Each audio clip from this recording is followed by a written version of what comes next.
Hello friends, welcome to my channel Cavin's voice. உங்கள் வீட்டில் கொசு தொல்லைகள் அதிகமாக இருக்குது அப்படின்னால் என்னென்ன முறைகள் எல்லாம் பயன்படுத்தி அந்த கொசுக்களை விரட்டலாம் அப்படின்ட்டு இந்த ஒரு வீடியோவில் தெரிஞ்சுக்கலாம். பொதுவாக கொசுக்களை விரட்டணும் அப்படின்னா நம்ம வீட்டில் ஆல் அவுட் வந்து யூஸ் பண்ணுவோம். இல்லை அப்படின்னா இந்த மாதிரி பேட் வந்து யூஸ் பண்ணுவோம். கொசுக்களை ஒழிக்கக்கூடிய இந்த ஒரு பேட்டை வந்து யூஸ் பண்ணுவோம். ஸோ இந்த பேட் யூஸ் பண்ணுறதுனால நமக்கு என்ன ட்ராபேக் அப்படின்னு பார்த்தீங்கன்னா, கொசு வந்து இதில் பட்ட உடனே ஒரு கொசு திடீர்னு வந்து பார்த்தீங்கன்னா வெடிக்கலை அப்படிங்கிற பட்சத்தில் அதுலேருந்து புகை வர ஆரம்பிச்சிடும். ஸோ புகை வந்தது அப்படின்னா நம்ம அதை சுவாசிக்கும் போது நமக்கு சுவாச கோளாறு பிரச்சனைகள் வந்து பார்த்தீங்கன்னா உண்டாகும். ஆல் அவுட் யூஸ் பண்ணுறதுனாலையும் இந்த மாதிரி பிரச்சனைகள் எல்லாம் உண்டாகும். இந்த ஒரு வீடியோவில் அதை பயன்படுத்தாமல் இயற்கையான வழிகளில் கிடைச்ச பொருட்களை வச்சு எப்படி நம்ம கொசு வராமல் தடுக்கலாம் அப்படின்ட்டு இந்த ஒரு வீடியோவில் பார்க்க போகிறோம். வீடியோக்குள்ள போகிறதுக்கு முன்னாடி நீங்கள் பற்றி நம்ம சேனலுக்கு ஃபஸ்ட்டாக வந்திருக்கீங்க அப்படின்னா மறக்காமல் கீழே இருக்க சப்ஸ்கிரைப் பட்டனை கிளிக் பண்ணி சப்ஸ்கிரைப் பண்ணிக்கோங்க. அண்ட் இந்த வீடியோ பிடிச்சிருந்தது அப்படின்னா மறக்காமல் லைக் பண்ணிடுங்க. வாங்க வீடியோக்குள்ள போகலாம், அதை பற்றி தெரிஞ்சுக்கலாம். முதல்ல வந்து பார்த்தீங்கன்னா கற்பூரத்தை பயன்படுத்தி கொசுக்களை விரட்டலாம். எப்படி அப்படின்னு கேட்டிங்கன்னா, கற்பூரத்தை வந்து தண்ணியில் கரைச்சி நீங்கள் ஜன்னல் அதுக்கப்புறம் கதவு கிட்ட வச்சுட்டிங்கன்னா அந்த ஒரு ஸ்மெல்க்கு வந்து பார்த்தீங்கன்னா அந்த கொசு வந்து உள்ளே வந்து பார்த்தீங்கன்னா நுழையாமல் இருக்கும். கற்பூரம் வந்து பார்த்தீங்கன்னா எளிதில் சீக்கிரமாக வந்து கரைஞ்சிரும். தண்ணியில் வந்து கரைஞ்சிருச்சு அப்படின்னா அந்த தண்ணியில் சேர்ந்து வந்து பார்த்தீங்கன்னா நமக்கு வந்து ஒரு ஸ்மெல் வந்து வரும். அந்த ஸ்மெல் வந்து பார்த்தீங்கன்னா கொசுக்களுக்கு பிடிக்காது. அதனால் கொசுக்கள் உள்ளே வந்து பார்த்தீங்கன்னா நுழையாமல் தடுக்கலாம். இந்த ஒரு மெத்தட் கண்டிப்பாக நீங்கள் யூஸ் பண்ணி பாருங்கள், உங்களுக்கு கண்டிப்பாக ஒர்க் அவுட் ஆகும். ரெண்டாவது வந்து பார்த்தீங்கன்னா யூக்லிப்டஸ் இலை, அதாவது தைல இலை அப்படின்ட்டு சொல்லுவாங்க. தைல முறை நீங்கள் நிறைய பேர் பார்த்துருப்பீங்க. இந்த மாதிரி தான் இருக்கும்.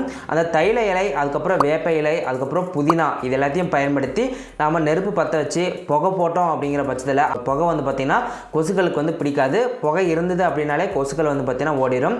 அதுவும் வேப்ப இலை சேர்த்துருக்கிறதுனால வந்து பார்த்திங்கன்னா கசப்பாக இருக்கிறதுனால கொசுக்கள் வந்து பார்த்திங்கன்னா நுழையிறதுக்கு வாய்ப்புகளே வந்து கிடையாது. அதனால் இந்த ஒரு மெத்தட் வந்து பார்த்திங்கன்னா நீங்கள் யூஸ் பண்ணலாம்.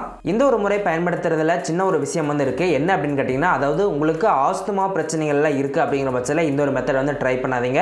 ஏன்னா புகை உள்ளே போச்சு அப்படின்னா உங்களுக்கு சுவாச கோளாறு ஏற்படும். அதனால் ஆஸ்துமா இருக்குது அப்படிங்கிற பட்சத்தில் இந்த ஒரு மெத்தட் வந்து நீங்கள் தவிர்த்துக்கலாம். மூணாவது பார்க்குறது வந்து பார்த்தீங்கன்னா தேங்காய் எண்ணெய், விளக்கெண்ணெய், அதுக்கப்புறம் லாவெண்டர் எண்ணெய் அப்படின்ட்டு சொல்கிறாங்க. அந்த லாவெண்டர் எண்ணெய் அப்படிங்கிறத நான் பார்த்தது கிடையாது. நீங்கள் பார்த்துருந்தீங்க அப்படின்னா மறக்காமல் கமெண்ட்ஸில் சொல்லுங்கள். அந்த லாவெண்டர்லேருந்து வந்து பார்த்தீங்கன்னா எண்ணெய் வந்து எடுக்கிறாங்க அப்படின்ட்டு சொல்கிறாங்க. அந்த எண்ணெயை பயன்படுத்தி நம்ம வந்து விளக்கு வச்சோம், அதாவது பெரிய திரி போட்டு அதில் எண்ணெய் ஊற்றி நம்ம விளக்கு வச்சோம் அப்படின்னா அந்த விளக்கு எரியும் போது அந்த ஒரு எண்ணெய் வாசனை வந்து பார்த்தீங்கன்னா வீடு முழுசாக வந்து பார்த்தீங்கன்னா பரவும். அந்த ஒரு வாசனை இருக்கிறதுனால கொசுக்கள் வந்து உள்ளே வராது அப்படின்ட்டு சொல்கிறாங்க.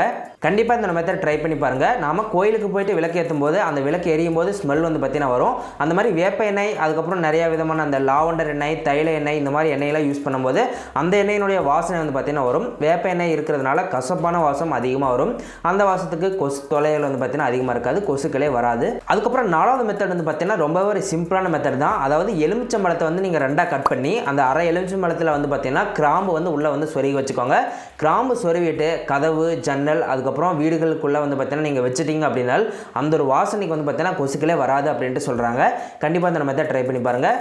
அஞ்சாவது வந்து பார்த்தீங்கன்னா பூண்டை வந்து எடுத்துக்கோங்க. பூண்டை எடுத்து அதை சின்ன சின்னதாக நறுக்கி அதுக்கப்புறம் கிராம்பு இது ரெண்டையும் சேர்த்து அதை ஒரு குண்டால போட்டுக்கோங்க. அதில் தண்ணி ஊற்றி அடுப்பில் நல்லா கொதிக்க வச்சு அந்த தண்ணியை எடுத்து நம்ம வந்து வீட்டில் வந்து ஸ்ப்ரே பண்ணோம் அப்படின்னா வீட்டில் அறை முழுசாக நம்ம வந்து தெளித்தோம் அப்படின்னா கொசுக்கள் வீட்டுக்குள்ளே வரவே வராது அப்படின்ட்டு சொல்கிறாங்க. கண்டிப்பாக இந்த ஒரு மெத்தடும் ட்ரை பண்ணி பாருங்கள். இப்போ பார்க்கக்கூடிய ஆறாவது மெத்தட் வந்து பார்த்தீங்க அப்படின்னா, வீட்டில் வந்து என்னால் எதுவுமே செய்ய முடியாதுப்பா, என்னை வந்து கொசு கடிக்காமல் இருந்தால் போதும், வீட்டில் கொசு வந்தால் பரவாயில்ல, என்ன வந்து கடிக்காமல் இருந்தால் போதும், அதாவது மனிதர்களை வந்து கடிக்காமல் இருந்தால் போதும் அப்படின்ட்டு சொல்கிறீங்கன்னா கண்டிப்பாக இந்த ஒரு மெத்தட் வந்து நீங்கள் ட்ரை பண்ணலாம். அதாவது லாவெண்டர் எண்ணெய், வேப்பெண்ணெய், அதுக்கப்புறம் தேங்காய் எண்ணெய், தைல எண்ணெய், இது எல்லாத்தையும் ஒன்றா கலந்து நம்ம உடம்புல வந்து லைட்டாக நம்ம தடவிக்கிட்டோம் அப்படின்னா கொசு வந்து நம்மளை வந்து கடிக்காத வந்து இருக்கும். நம்ம கடிக்க வரும்போது வந்து பார்த்தீங்க அப்படின்னா அந்த வாசனை, இந்த ஸ்மெல் இருந்தது அப்படின்னா கடிக்காமல் போயிடும். அதனால் வேப்ப எண்ணெய், இந்த மாதிரி நான் சொன்ன எண்ணெய்கள் எல்லாத்தையும் நீங்கள் ஒட்டுக்காக மிக்ஸ் பண்ணி உடம்புல வந்து நீங்கள் தடவிக்கிட்டீங்க அப்படின்னா உங்களுக்கு கொசு வந்து பார்த்தீங்கன்னா கடிக்காது, கொசு தொல்லைகளே இருக்காது. ஓகே கைஸ், இப்போ வந்து பார்த்தீங்கன்னா 6 மெத்தட் வந்து பார்த்தோம். அந்த 6 மெத்தடில் நீங்கள் என்ன மெத்தட் வந்து பார்த்தீங்கன்னாலும் யூஸ் பண்ணிக்கலாம்.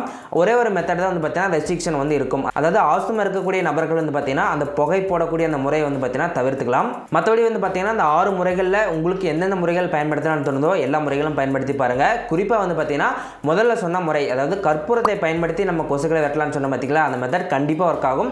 கற்பூரத்தை தண்ணியில் போட்டிங்கன்னா கரைஞ்சிரும், அதில் வரக்கூடிய ஸ்மெல்லுனால கொசு வந்து வராது அப்படின்னு சொல்லியிருந்தேன். இந்த ஒரு மெத்தட் எல்லாத்துக்குமே யூஸ் ஆகும் அப்படின்னு நினைக்கிறேன். நீங்கள் மீதி இருக்கக்கூடிய 5 மெத்தட் ட்ரை பண்ணல அப்படின்னாலும் பரவாயில்ல, அந்த ஒரு மெத்தட் வந்து கண்டிப்பாக ட்ரை பண்ணி பாருங்கள். ஓகே ஃப்ரெண்ட்ஸ், இந்த வீடியோ கண்டிப்பாக பிடிச்சிருக்கும் அப்படின்னு நினைக்கிறேன். இந்த வீடியோ பிடிச்சிருந்தது அப்படின்னா மறக்காமல் லைக் பண்ணுங்கள், உங்களோட ஃப்ரெண்ட்ஸ்க்கும் இந்த ஒரு வீடியோவை ஷேர் பண்ணுங்கள். ஃபைனலாக நம்ம சேனலுக்கு சப்ஸ்கிரைப் பண்ணி சப்போர்ட் பண்ணுங்கள். மீண்டும் இது போன்ற ஒரு சூப்பரான வீடியோவில் சந்திக்கலாம் கைஸ். தேங்க்ஸ் ஃபார் வாட்சிங்.